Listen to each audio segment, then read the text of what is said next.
अस्सलामुअलैकुम। कैसे हैं आप लोग सब? उम्मीद करता हूँ आप लोग सब खैरियत से होंगे और मैं भी अल्लाह तबारक व तआला के फजल करम से उसकी तौफ़ीक़ व इनायत से बिल्कुल ठीक हूँ। सेकेंड ईयर मैथमेटिक्स में हमारी एक चैप्टर चल रहा है आजकल 7 स्ट्रेट लाइन और एक्सरसाइज चल रही है 7.2।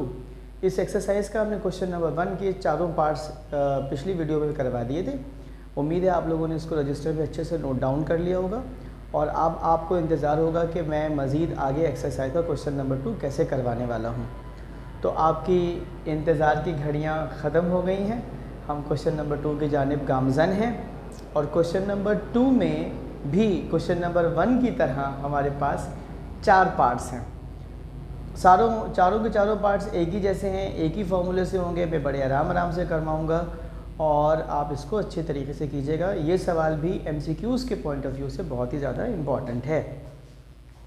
क्वेश्चन है हमारे पास एक्सरसाइज 7.2 और question number 2, find the slope of perpendicular line when the given line passes through the following pair of points. ठीक है, एक लाइन है जिसके वर्टेक्स 2 हैं, यानी A 2,1 B 4,5 और दूसरी लाइन है जो उसके परपेंडिकुलरली गुजरती है। ठीक है, तो जो परपेंडिकुलरली लाइन गुजर रही है ना, इस लाइन के हमने उसका क्या मालूम करना है?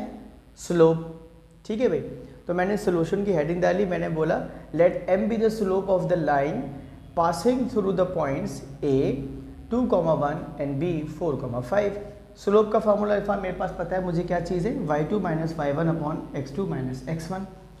इस पर मैंने वैल्यूज़ रखी 5 - 1 अपॉन 4 - 2, तो ये आ गया 4/2। 2 के टेबल से कैंसिल हुआ तो आ गया 2। अब यहाँ लफ्ज़ यूज़ हुआ था परपेंडिकुलर, तो हमने परपेंडिकुलर की कंडीशन क्या पढ़ी थी? m1 × m2 = होता है -1। यहाँ हमने एक m को ले लिया है m, दूसरे यानी m1 को बोला है m, m2 को बोल रहे हैं m प्राइम। ठीक है, दोनों को मल्टीप्लाई करें तो आंसर आना चाहिए -1। तो अब m तो मैं निकाल चुका था, वो 2 था। अगर मैं इसके जगह पे 2 रख दूँ तो ये 2 उस तरफ जाके क्या हो जाएगा? डिवाइड, यानी -1/m और m क्या था? 2। तो आपके पास m प्राइम क्या आ गया? -12 1/2। ठीक है, दूसरे सवाल में भी ना मैंने वर्डिंग नहीं लिखी, वर्डिंग आप बिल्कुल ऐसे ही लिखेंगे। सवाल का दूसरा पार्ट क्या है? C -1,0 D 3,5। फार्मूला लगाया मैंने किसका?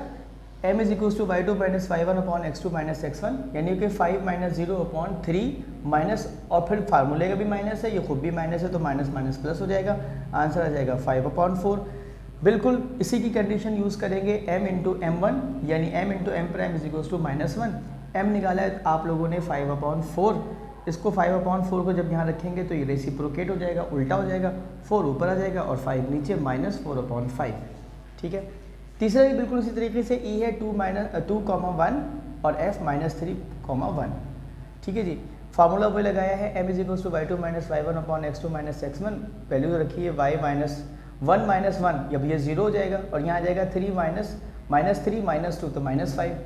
तो इसको जब आप -5 को 0 से डिवाइड करेंगे तो 0 आ जाएगा। फार्मूला वही लगाएंगे, m यहाँ पर 0 है, यानी कि -1 की जगह पे हो जाएगा -1/0, m प्राइम हो जाएगा 0।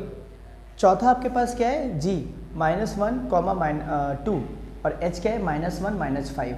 अब तो ये आप बिल्कुल सिमिलर समझ गए होंगे। अच्छी वही फार्मूला लगाया y2 - y1 upon x2 - x1 का, तो आया हमारे पास -7/0 यानी कि 0, और m की जगह पे अगर हम 0 रख दें तो ये हो जाएगा -1/0 यानी कि 0। उम्मीद करता हूँ आज के चारों सवाल आपको अच्छे से समझ में आए होंगे और आप इसकी अच्छे से प्रैक्टिस करेंगे। वीडियो पसंद आई हो तो अपने दोस्तों के साथ शेयर कीजिएगा। अपना बहुत ख्याल रखिएगा। अल्लाह हाफ़िज़।